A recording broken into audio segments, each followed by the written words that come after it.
Good morning my dear student. मैं आप लोगों को क्लास 8 का लेसन 1 का क्वेश्चन आंसर बताने जा रहा हूँ। फर्स्ट क्वेश्चन में है सही विकल्प पर सही का चिन्ह लगाइए। दीवाने चले। अब दीवाने चले, दीवाने कौन चले हैं? आज कहाँ कल कहाँ, ये दोनों। इसमें क्या होगा? ये दोनों, क्योंकि वो कह रहे हैं आज यहाँ चले और कल वहाँ चले, तो इसमें क्या हो जाएगा? 3 नंबर में टिक मार रहे हैं, ये हो जाएगा ये दोनों। ठीक है। दीवाने भिखमंगों की दुनिया में लुटा कर चले। क्या लुटा कर चले हैं? तो प्यार लुटा के चल रहे हैं। इसमें क्या होगा? प्यार। दीवाने कुछ हंसते कुछ रोए, ये दोनों। दीवाने कुछ हंसते कुछ रोए, इसमें भी होगा ये दोनों। दीवाने एक भाव से पीकर चले हैं, सुख के घूंट दुख के घूंट, ये दोनों। इसमें भी दीवाने क्या कहें? कुछ सुख के घूंट पी के चल रहे हैं और कुछ दुख के भी घूंट पी के चल रहे हैं, कह रहे हैं। तो इसमें भी ये दोनों, इसमें भी क्या होगा? ये दोनों। कविता की नीचे लिखी पंक्तियों को पूरा करना है। कविता में आप लोगों को कविता याद करना है और उससे इस पंक्तियों को आप लोग को पूरा करना है। ठीक है। जैसे हम दीवानों की क्या हस्ती, आज यहाँ कल वहाँ चले, मस्ती का आलम साथ लिए। तो इस तरह से आप लोग इसको याद करके इसको भर लीजिएगा। अब क्वेश्चन नंबर 3 में है कविता के नीचे लिखी पंक्तियों का भावार्थ लिखिए। भावार्थ: दो बात कही दो बात सुनी, कुछ हंसे और फिर कुछ रोए, छक्कर सुख दुख के घूंटों को हम एक भाव से पिए चले।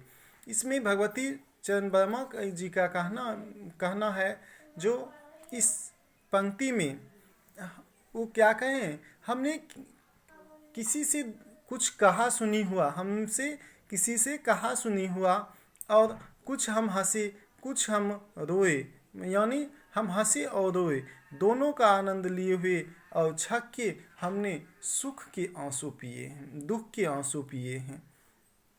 छक के क्या किए? वो मतलब जी भरकर उन्होंने सुख दुख के आंसू पिए हैं, और हम एक भाव से, अब वो भी सुख दुख के आंसू, वो एक भाव का अर्थ यहाँ पे ये कह रहे हैं कवि, जो एक साथ ही पिए हैं और इसको हम अपने साथ ले चल रहे हैं।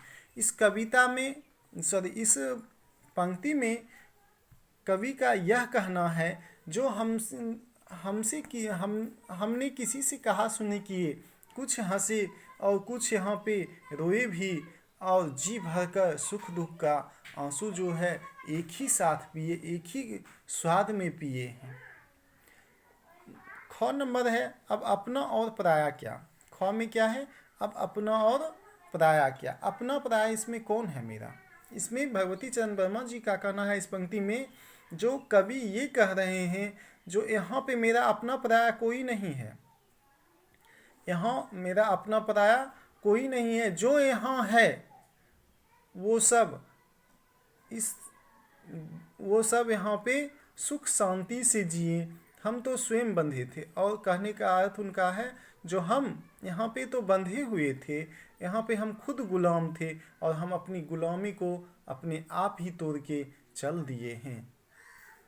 ठीक। अब मैं फिर क्वेश्चन नंबर 4 में को बता रहा हूँ। नीचे लिखा पदांश पढ़कर उस पर दिए गए प्रश्नों के उत्तर दीजिए। क्वेश्चन नंबर 4 में है आपका, हम भिखमंगों की दुनिया में स्वच्छंद लुटाकर प्यार चले, हम एक निशानी सी उर पर लेस असफलता का भार चले। कवि कह रहे हैं, जो इस पद से आपको आंसर देना है। फर्स्ट में है कवि तथा कविता का नाम लिखिए। फर्स्ट में कवि का नाम क्या है? भगवती चरण वर्मा। तथा कविता का नाम क्या है? दीवानों। कविता का नाम क्या है? दीवानों की हस्ती। तो इसका आंसर क्या हो गया? कवि का नाम भगवती वर्मा तथा कविता का नाम दीवानों की हस्ती। भिखमंगों की दुनिया में क्या, भिखमंगों की दुनिया से क्या आशय है? भिखमंगों की दुनिया से कवि का यह आशय है, जो आज़ादी के जो दीवाने हैं उनके पास कुछ भी नहीं है। जो आज़ादी के दीवाने हैं उनके पास अपना कुछ भी नहीं है। दीवानों के हृदय पर किस असफलता का निशान है? दीवानों के हृदय पे आज़ादी की क्या सफलता असफलता का निशान है? आज़ादी के असफलता का निशान है, ठीक है। यानी देश जो गुलाम था वही गुलामी के सॉरी दीवानों की हृदय पर किस असफलता के निशान है? तो दीवानों की हस्ती के हृदय पर गुलामी की असफलता का निशान है। जो वो गुलाम जो देश था वो गुलाम ही कर रह गया, वो नहीं आज़ाद करवा पाए। तो क्या हो जाएगा यहाँ पे? आज़ादी की सफलता का निशान था, ठीक है। अब नेक्स्ट क्वेश्चन जो है हम दूसरे दिन बताएंगे। आज इतना ही, धन्यवाद।